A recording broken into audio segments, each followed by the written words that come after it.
شرکائے course, میں نے جو قرآن کریم کی آیہ کریمہ کے چند کلمات طیبہ تلاوت کرنے کا شرف حاصل کیا ہے، ان کا معنی یہ ہے کہ اللہ کے نزدیک دین فقط اسلام ہے، اسلام کے علاوہ کوئی اور نظام اللہ کے ہاں دین نہیں ہے۔ لہذا اسلام کے علاوہ اگر کوئی بھی دنیا کی شخصیت، دنیا کا کوئی فرد دین کے نام پر جو کچھ بھی پیش کرے گا وہ غیر از اسلام ہوگا، وہ اسلام نہیں ہوگا، اور جو اسلام نہیں ہوگا وہ اللہ کی بارگاہ میں مقبول بھی نہیں ہوگا، مردود ہوگا۔ لہذا کوئی مدعی نبوت ہو اور وہ اپنی نبوت کے دعوے پر قائم رہتے ہوئے جو کچھ بھی پیش کرے گا وہ خارج از اسلام قرار پائے گا اور اللہ کی بارگاہ میں وہ مردود ہوگا۔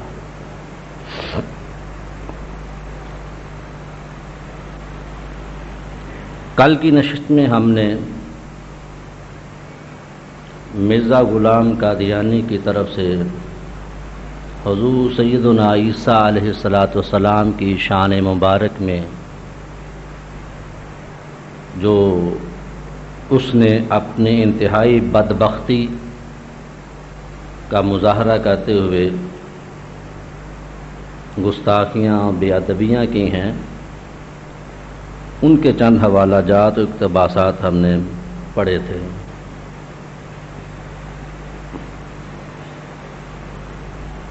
ایک چیز جو مرزا غلام قادیانی نے بار بار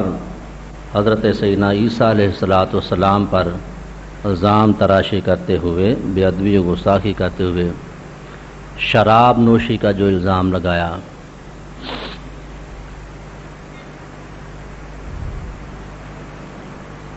در حقیقت مرزا غلام قادیانی خود شرابی تھا۔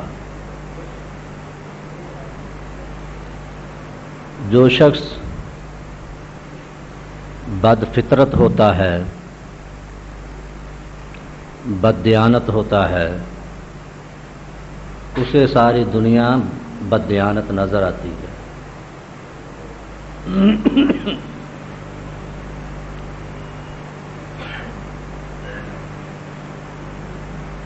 انبیاء تو انبیاء رہے،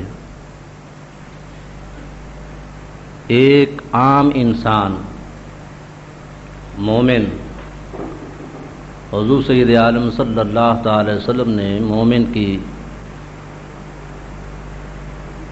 شان جو بیان فرمائی کہ مومن کا جو مقام بیان فرمایا ہے، مومن کی ایک شناخت اور نشانی بیان فرمائی۔ حضور نے ارشاد فرمایا کہ المؤمن مرآۃ للمؤمن، مومن مومن کا آئینہ ہوتا ہے، مومن مومن کا آئینہ ہوتا ہے، مومن کے لیے شیشہ ہوتا ہے۔ جیسے آپ شیشے کے سامنے کھڑے ہوتے ہیں تو جو شیشے کے سامنے کھڑے ہوتا ہے اگر وہ خود خوبصورت ہے تو شیشے میں اسے شکل خوبصورت نظر آئے گی، اگر خود وہ بدصورت ہے تو شیشے کے سامنے صورت بھی جو نظر آئے گی وہ بھی بدی ہی نظر اس کو آئے گی۔ تو چونکہ شیشہ جو ہوتا ہے یہ اصلی صورت دکھاتا ہے، اس لیے حضور صلی اللہ تعالی وسلم نے مومن کو دوسرے مومن کے لیے شیشہ قرار دیا کہ کوئی مومن دوسرے مومن سے متعلق کسی قسم کی بدگمانی اور غلط بیانی نہیں کرتا۔ جیسے شیشہ جو اس کے سامنے کیا جائے گا وہی اس کو نظر آئے گا۔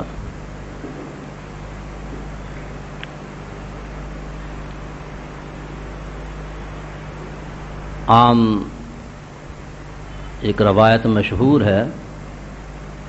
کہ ایک مرتبہ ابو جہل حضور سید عالم صلی اللہ علیہ وسلم کی بارگاہ میں حاضر ہوا اور کہنے لگا کہ اے محمد صلی اللہ علیہ وسلم، نعوذ باللہ میں نے آپ سے بڑھ کر کوئی بدصورت نہیں دیکھا، اور صحابہ بھی پاس ہے۔ حضور نے شاہ میں صدقتا، تو نے سچ کہا۔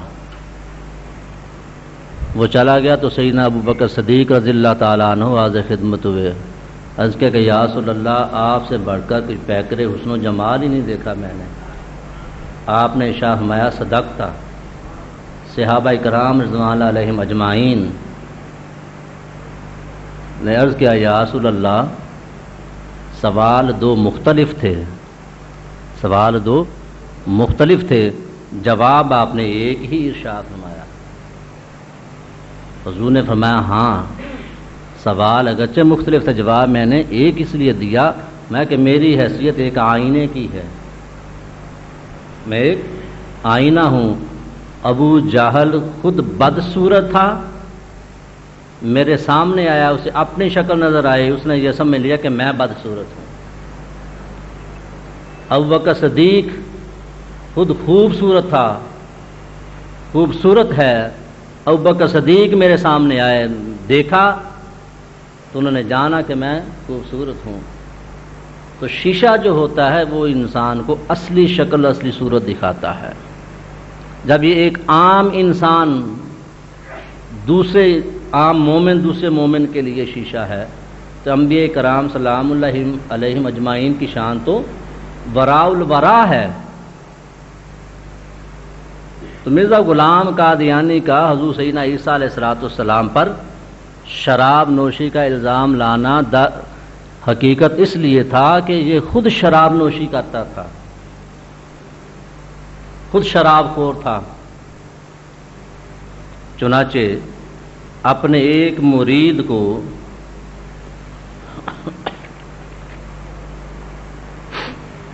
مرزا غلام قادیانی حکیم محمد حسین اس کا ایک مرید تھا، لاہور میں رہتا تھا، حکیم محمد حسین۔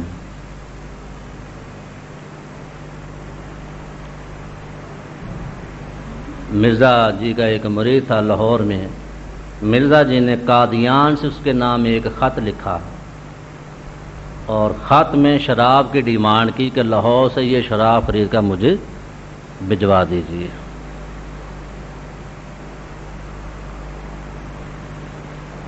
مرزا جی نے خط لکھتے ہوئے لکھا کہ اس وقت میاں یار محمد بھیجا جاتا ہے،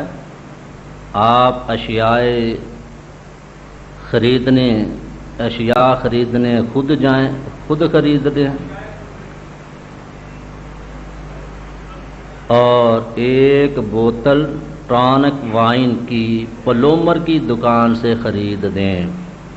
مگر ٹانک وائن چاہیے، اس کا لحاظ رہے، باقی خیریت ہے۔ جی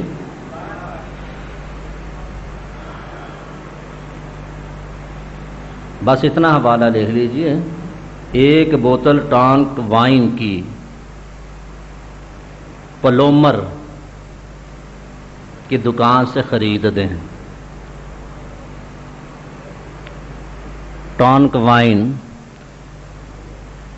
یہ لاہور ہائی کورٹ کی جو عمارت ہے نا، لاہور ہائی کورٹ کی مار روڈ پر، لاہور ہائی کورٹ کے بالکل مد مقابل ایک بڑی بلڈنگ ہے، اب بھی وہ ای پلومر کے نام سے مشہور ہے۔ وہ پاکستان بننے سے پہلے بہت بڑی شراب کی دکان تھی لاہور کے اندر، وہاں سے ہر قسم کی شراب جو تھی وہ ملتی تھی ای پلومر کی دکان سے۔ آج بھی اس کا نام وہ ای پلومر ہی ہے، ہائی کورٹ کے بالکل سامنے یہ بلڈنگ موجود ہے ابھی بھی۔ تو مرزا غلام قادیانی نے اپنے اس مرید حکیم محمد حسین کو لکھا کہ اس پلومر کی دکان سے ٹانک وائن اور چاہیے، اس کا خیال لحاظ رہے کہ وہی ہو، اس کے علاوہ کوئی دوسری نہ ہو۔ ڈاکٹرز یہ کہتے ہیں کہ یہ جو ٹونک وائن ہوتی ہے یہ تمام شرابوں میں سے سب سے زیادہ نشہ دینے والی شراب ہوتی ہے۔ یہ کتاب ہے خطوط امام بنام غلام، خطوط امام بنام غلام۔ یہ جو حکیم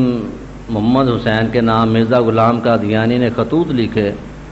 تو اس مرید صادق نے ان خطوط کو اس طرح سے اکٹھے کر کے چھاپ دیا کہ 20-25 خطوط ہیں اس میں، بلکہ زیادہ ہی ہیں۔ اس کا صفحہ نمبر 5 پر ہے یہ خط۔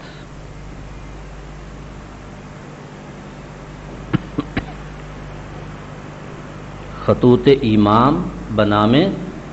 غلام۔ اب چونکہ خود شراب خوری کرنے والا تھا، شراب پینے والا تھا، چنانچہ اس بدبخت کو حضرت عیسیٰ علیہ السلام اللہ کے نبی شرابی نعوذ باللہ نظر آئے۔ جی خط کی رسالے کی طرح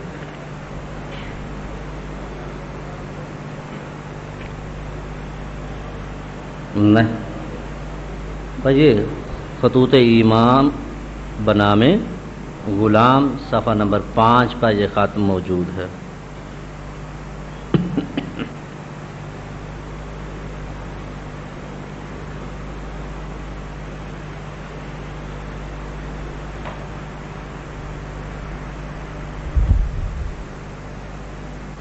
اب تھوڑی سی موضوع سے ہٹ کر بھی آپ کو ایک دو باتیں عرض کروں۔ یہ جو حدیث مبارکہ ہے حضور صلی اللہ تعالی وسلم نے جو ارشاد فرمایا المومن مرآۃ للمومن، مومن مومن کا آئینہ ہے، اس پہ ذرا غور کیجئے کہ حضور صلی اللہ تعالی وسلم نے ایک مومن کو دوسرے مومن کے لیے آئینہ شیشہ قرار دیا، اس کی حکمتیں کیا ہیں؟ شیشے کے سامنے کوجا اور بدصورت جائے تو اس کے بعد کوئی اچھا خوبصورت دیکھے شیشے کو، شیشہ کبھی یہ نہیں اس کو بتاتا کہ تجھ سے پہلے مجھے فلاں شکل و صورت والے نے دیکھا تھا، گویا کہ شیشہ پردہ پوشی کرتا ہے، شیشہ عیب پوشی کرتا ہے کہ چہرے پر کوئی عیب ہو، بعد میں جو دیکھنے والا ہوگا تو شیشہ اس کو یہ نہیں بتاتا کہ جس نے تجھ سے پہلے جس نے مجھے دیکھا ہے اس کے چہرے میں یہ عیب تھا، نہیں بتاتا، عیب پوشی کرتا ہے۔ نمبر 1۔ نمبر 2، جو جس کی اصل صورت ہوتی ہے وہی اس کو دکھاتا ہے، اس میں کوئی خوشامد نہیں اس کی کرتا، اس کی کوئی خوشامد نہیں کرتا، کوئی بڑا چڑھا کا پیش کرے یا اس میں کی کوئی تنقید کرے، نہیں، جو اصلی شکل و صورت ہوتی ہے وہی، بیٹے آرام سے بیٹھو، جو اصلی شکل و صورت ہوتی ہے وہی اس کو دکھاتا ہے، عیب پوشی بھی کرتا ہے اور اصل شکل و صورت بھی دکھاتا ہے۔ نمبر 3، اگر ایک وقت میں کوئی بدصورت یا خوش صورت ایک وقت میں آیا کہ اس کے چہرے کے آثار کچھ اور تھے، دوسرے وقت میں آیا اس کے نشانات کچھ اور تھے، تو شیشہ اس کو کوئی اس کا ماضی بھی یاد نہیں دلاتا کہ پہلے تیرا یہ تھا اب تو ایسا ہو گیا ہے، وہ بھی اس کو یاد نہیں دلاتا، کہ ایک تو کسی دوسرے کے سامنے اس کا عیب نہیں کھولتا، دوسرا اگر اس کے سامنے نقص تھا اور اس نے دور کر لیا پھر دوبارہ شیشے کے سامنے آیا تو دوبارہ پلٹ کا شیشہ اس کو اس کا وہ پرانا نقص اس کو یاد نہیں دلاتا کہ تیرے اندر یہ نقص تھا، اب تو نے یہ تبدیلی کہاں سے کر لی۔ آقا کائنات مومن کے کردار کا تعین فرما رہے ہیں، اے میرے امتیوں، اے مومن ایمان کا دعویٰ کرنے والوں، تمہارا کردار ایسا ہونا چاہیے جیسے ایک شیشہ ہے جسے ہر کسی کے عیب کا پتہ بھی چل جاتا ہے، لیکن وہ پردہ پوشی کرتا، کسی دوسرے پر کسی کا عیب نہیں کھولتا، اور ایسی پردہ پوشی کرتا ہے کہ نہ کسی دوسرے پر عیب کو کھولتا ہے، نہ خود شیشہ دیکھنے والے پر اس کا اپنا عیب اس کے اوپر کھولتا ہے، اس کو یاد نہیں دلاتا۔ اے بندہ مومن، تیرا کردار اس معاشرے کے اندر ایسا ہونا چاہیے، میرا امتی ہونے کے ناطے تیرا کردار ایسا ہونا چاہیے تاکہ تیرے سامنے جو آئے وہ تجھے تیرے سامنے آ کر اس کو اپنی شکل تو نظر آئے، لیکن تیرا اپنا کردار شیشے کا سا ہونا چاہیے کہ تیرے سامنے آنے والے کو اپنی شکل تو نظر آ جائے، لیکن تیری زبان سے کسی کی کوئی عیب پوشی نہ، کسی کی کوئی سطر، کسی کے عیب کو ظاہر کیا جانا، کسی پر الزام تراشیاں کیا جانا، کسی کے عیبوں کو تلاش کرنے کا، یہ عمل تیرے سیرت اور کردار کے اندر نہیں ہونا چاہیے۔ المومن مرآۃ للمومن، آقا کائنات صلی اللہ علیہ وسلم نے اس لیے ارشاد فرمایا انا افصح العرب، میں پورے عالم عرب میں سے ایسا فصیح ترین عرب ہوں کہ میں کلمات تو مختصر کہتا ہوں، بات انتہائی مختصر کرتا ہوں، لیکن میری بات کی تہوں کے اندر معانی کے، معارف کے اتنے سمندر بہ رہے ہوتے ہیں کہ اگر دنیا انسانی ان سمندروں کے غوطہ زنی کرنی شروع کر دے تو وہ اس کے میں سے جو جواہرات ہوتے ہیں، دنیا انسانی کی زندگیاں ختم ہو سکتی ہیں، لیکن میرے کلام کی تہوں کے اندر جو جواہرات ہیں ان کو نکالنے کے لیے میں ناکام رہے گی۔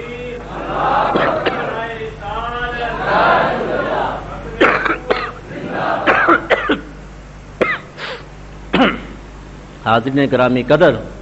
حضور کا امتی ہونے، مسلمان ہونے اور مومن ہونے کا ایک تقاضا یہ بھی ہے کہ ہماری سیرت، ہمارا کردار ایسا ہونا چاہیے کہ ہم ایک آئینہ ہوں، ہم ایک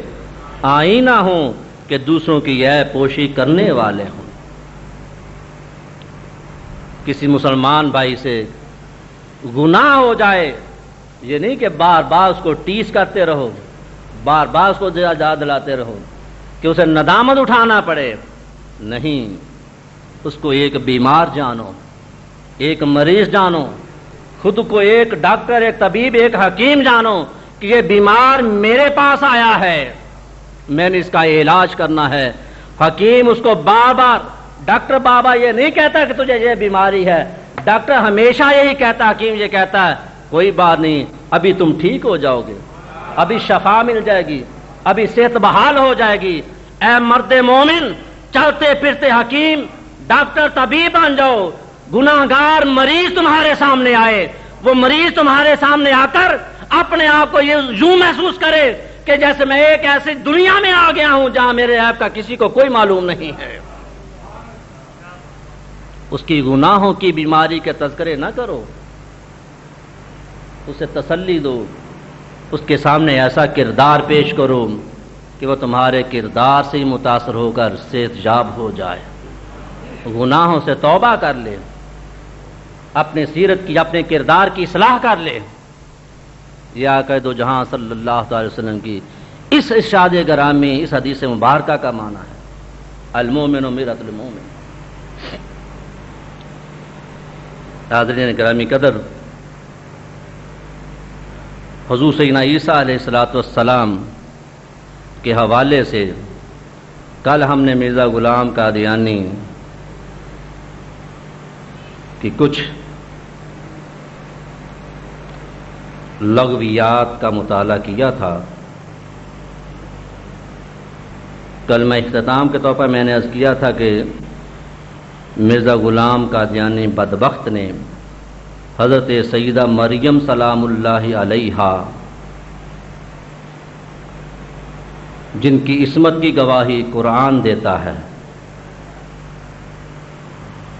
حضرت سیدہ مریم پر بھی مرزا غلام قادیانی نے الزام تراشیاں کی۔ صرف ایک حوالہ نوٹ کر لیجیے،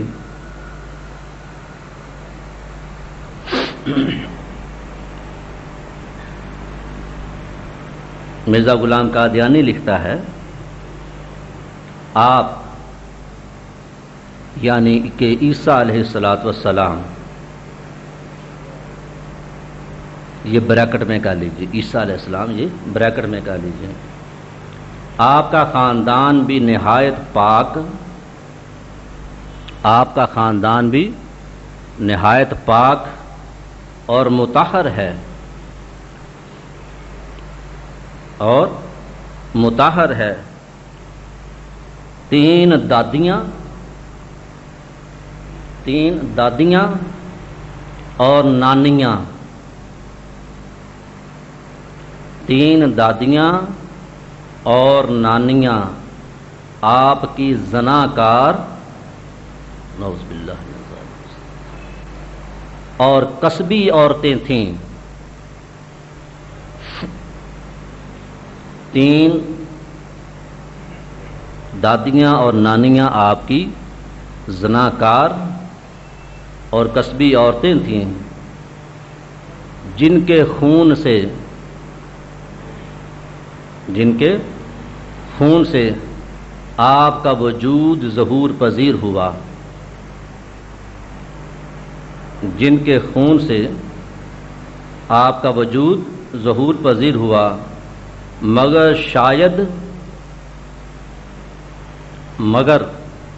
شاید یہ بھی خدائی کے لیے ایک شرط ہو، مگر شاید یہ بھی خدائی کے لیے ایک شرط ہوگی کہ آپ کا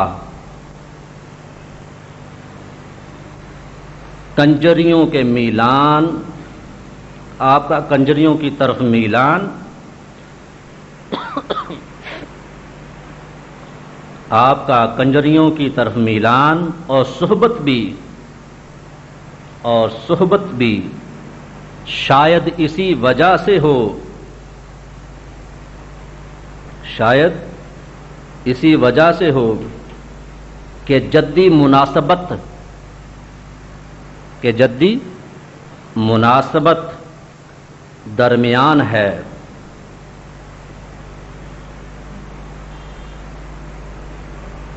ورنہ کوئی پرہیزگار انسان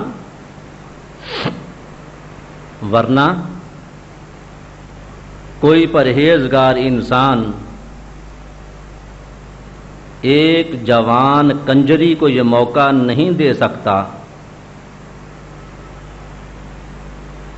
ورنہ کوئی پرہیزگار انسان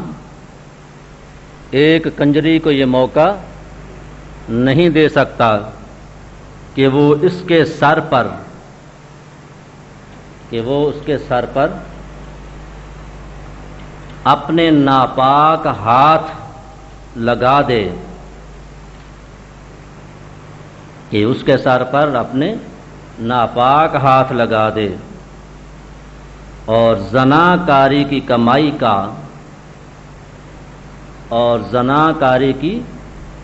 کا پلید عطر اس کے سر پر ملے، اور زناکاری کی کمائی کا پلید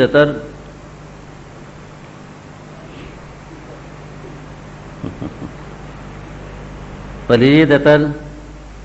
اس کے سر پر ملے، اور اپنے بالوں کو اس کے پیروں پر ملے، اور اپنے بالوں کو اس کے پیروں پر ملے۔ سمجھنے والے سمجھ لیں کہ ایسا انسان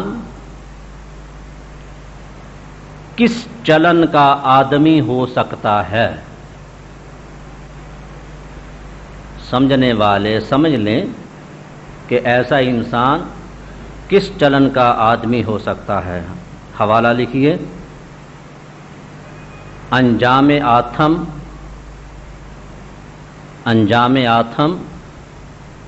اس کا صفحہ نمبر 7 ہے۔ روحانی خزائن جلد نمبر 11 صفحہ نمبر 291۔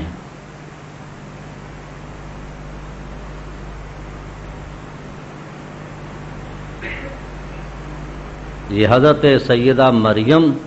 سلام اللہ علیہا پر جو الزام یہودی لگاتے تھے، قرآن نے ان کی عصمت اور برات کو بیان فرمایا، وہی الزام مرزا غلام قادیانی حضرت سیدہ مریم پر لگاتا ہے۔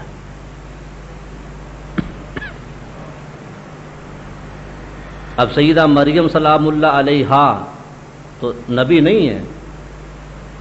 سیدہ مریم سلام اللہ علیہا تو نبی نہیں ہے۔ اگر کوئی یہ کہے یہ تو نبی نہیں، لہٰذا ان کی بے ادبی گستاخی کرنے کا تو کفر نہیں ہو سکتا، ذہن میں آ سکتا ہے نا؟ یہ کفر کیسے بنا؟ سیدہ مریم کی عصمت پر حملہ یہودیوں نے کیا، یہ الزام یہودیوں نے لگایا، قرآن نے ان کی عصمت کو بیان کیا۔ اب سیدہ مریم کی عصمت کا انکار کرنا قرآن کا انکار کرنا ہے، اور قرآن کا انکار کرنا یہ کفر ہے۔ سیدہ مریم کی عصمت کا انکار کرنا قرآن کا انکار کرنا ہے، اور قرآن کا انکار کرنا،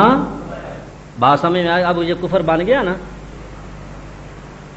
کہ سیدہ مریم نبی نہیں ہے۔ اگر کوئی یہ کہے،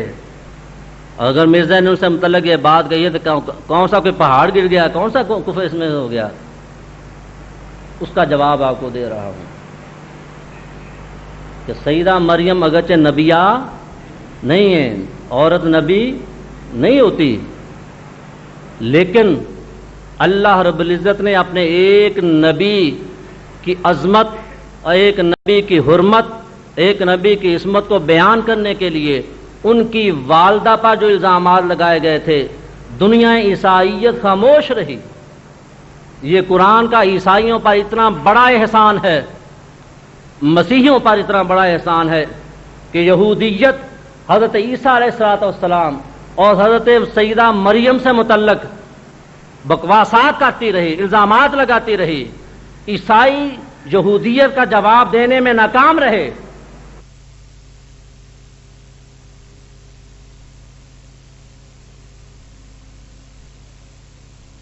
نے عالم عیسائیت پر یہ احسان کیا کہ یہودیت جو ان پر الزام لگاتے تھے، حضرت عیسیٰ اور ان کی والدہ حضرت مریم کی عصمت کو بیان کر کے قرآن اور اسلام نے ان پر ایسا اتنا عظیم احسان کیا کہ قیامت کے دن تک عیسائیت اسلام کی اس احسان کا بدلہ نہیں چکا سکتے۔ تو قرآن نے عصمت مریم کو بیان کیا۔ مریم اگرچہ نبی نہیں ہے، لیکن قرآن ان کی عصمت کو بیان کر رہا ہے، لہذا اب جو مریم کی عصمت پر حملہ کرے گا وہ قرآن کا انکار کرے گا، اور جو قرآن کا انکار کرے گا وہ کافر ہوگا۔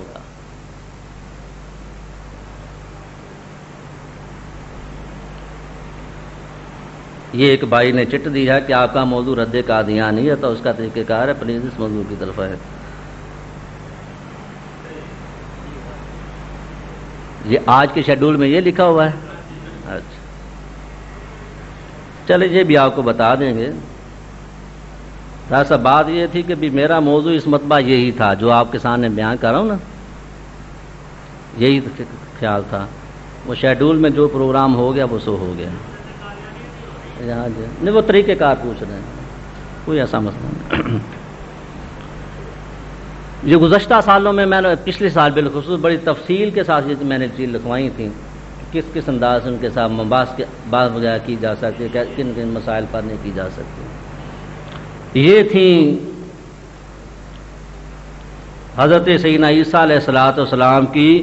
بے ادبیاں اور گستاخیاں اس انداز سے کہ مرزا غلام قادیانی نے حضرت عیسیٰ علیہ السلام پر مختلف الزامات لگائے، اب دوسرا عیسیٰ علیہ السلام کے گستاخی اور بے ادبی کا ایک دوسرا پہلو بھی مرزا نے اختیار کیا، وہ تھا آپ کے معجزات کا انکار کر دیا۔ عیسیٰ علیہ السلام کے معجزات کا انکار کر دیا۔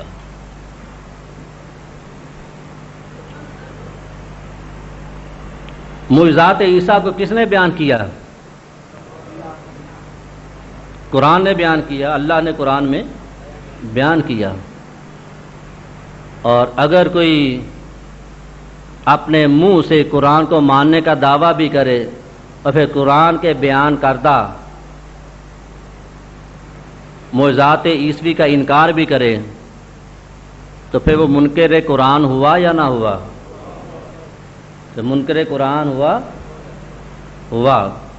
اور جو قرآن کا منکر ہوا وہ کافر۔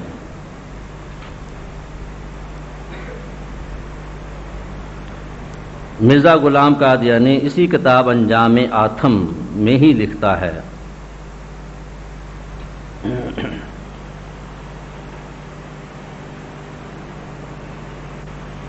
عیسائیوں نے بہت سے آپ کے معجزات لکھے ہیں، عیسائیوں نے بہت سے آپ کے معجزات لکھے ہیں، مگر حق بات یہ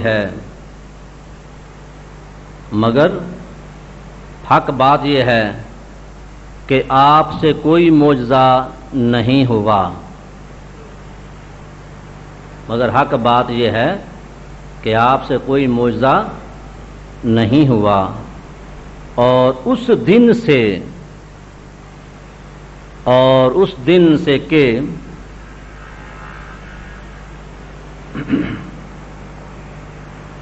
آپ نے معجزہ مانگنے والوں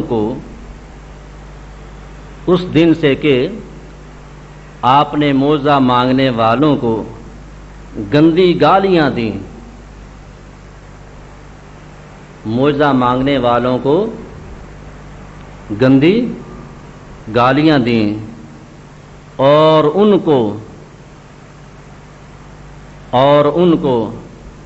حرام کار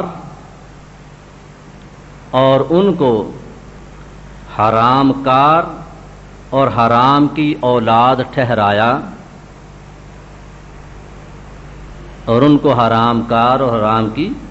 اولاد ٹھہرایا،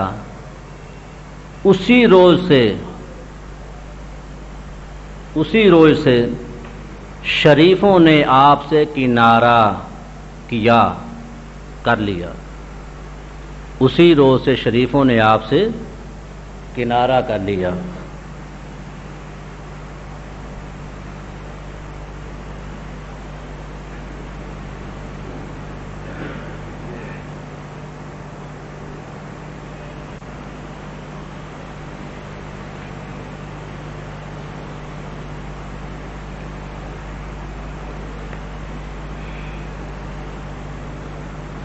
حوالہ لکھیے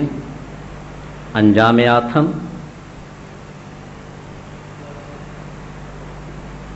آتم روحانی خزائن کی جلد نمبر 11 صفحہ نمبر 290۔ جی نہیں ویرے، یہ ایک پادری تھا جس کا نام تھا عبداللہ آتم، پادری تھا عیسائی، وہ مرزا غلام قادیانی کے ساتھ بڑے مناظرے وغیرہ کرتا تھا، یہ اس کے رد میں اس نے یہ کتاب لکھی تھی۔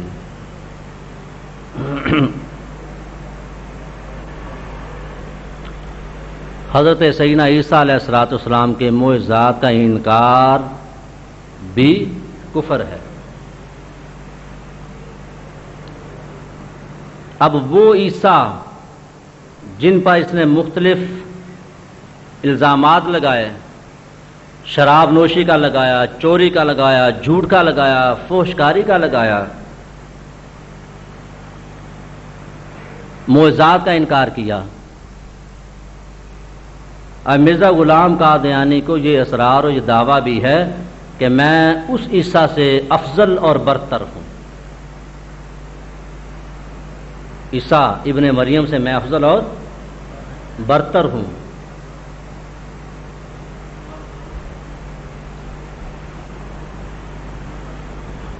چنانچہ مرزا غلام قادیانی حضرت سیدنا عیسیٰ علیہ السلام پر اپنی برتری اور اپنی افضلیت بیان کرتے ہوئے لکھتا ہے،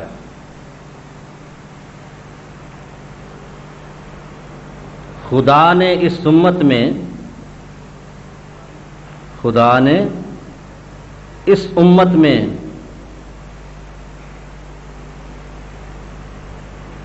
اس امت میں سے ایک مسیح موعود بھیجا، خدا نے اس امت میں سے ایک مسیح موعود بھیجا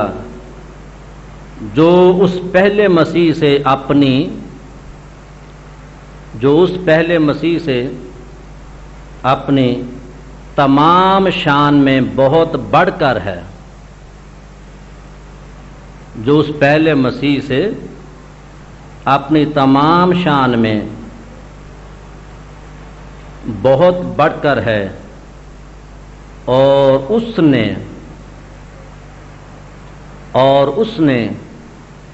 اس دوسرے مسیح کا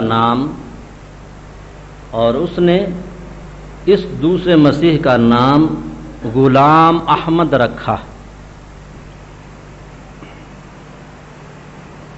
اور اس نے اس دوسرے مسیح کا نام غلام احمد رکھا۔ حوالہ لکھیے، کتاب کا نام ہے دافع البلا۔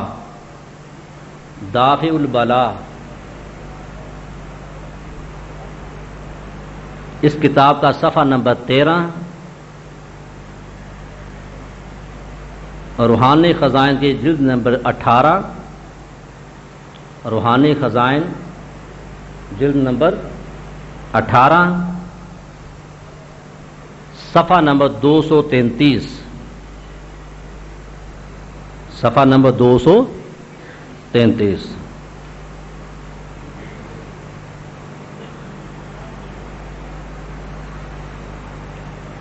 ایک اور جگہ پہ مرزا غلام قادیانی شعر کی صورت میں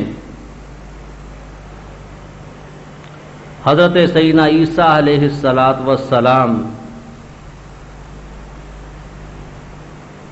کی شان مبارک میں یوں حرزہ سرائی کرتا ہے، مرزا غلام قادیانی لکھتا ہے، شعر ہے اس کا، ابن مریم کے ذکر کو چھوڑو، ابن مریم کے ذکر کو چھوڑو، اس سے بہتر غلام احمد ہے، ابن مریم کے ذکر کو چھوڑو، اس سے بہتر غلام احمد ہے۔ یہ کتاب ہے در ثمین، در ثمین صفحہ نمبر 53، در ثمین صفحہ نمبر 53۔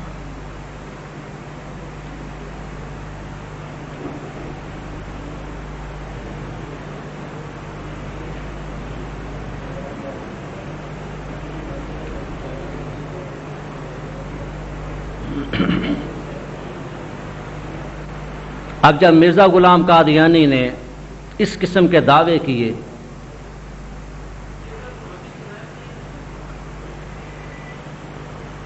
یہ جو در ثمین یہ جو کتاب ہے مرزا غلام قادیانی کی، اس نے اپنی تمام کتابوں میں جتنی اس نے کتابیں لکھی ہیں، اس میں جتنے اس نے اشعار لکھے، اردو میں لکھے، فارسی میں لکھے، مرزائی حضرات نے یہ کیا کہ ان تمام اشعار کو اکٹھا کر کے، مرزے کی اپنی زندگی میں ہی ایسا ہوا تھا، اس کتاب کا حوالہ دے دیا جس کتاب کے اصل کتاب کے اندر یہ شعر تھا، اس کو اکٹھا کر کے یہ در ثمین کے نام سے اکٹھا لکھ دیا۔ یہ بھی مرزے ہی کی کتاب نے، چونکہ اس کے اشعار کو مجموعہ الگ لکھ دیا۔ یہ احمدیہ انجمن اشاعت الاسلام لاہور کی چھپی ہوئی ہے، احمدیہ انجمن اشاعت اسلام لاہور، سال طباعت ہے 1951۔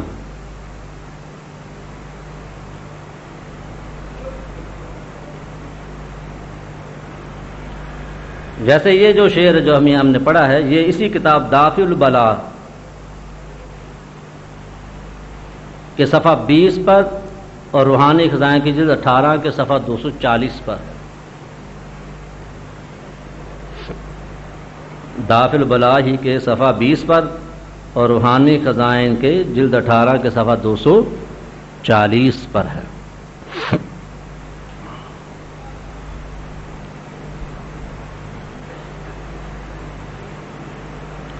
جب مرزا غلام قادیانی نے بالخصوص حضرت سیدنا عیسیٰ علیہ السلام کے حوالے سے اپنے اس قسم کے خیالات کا اظہار کیا جو ہم پڑھ چکے ہیں،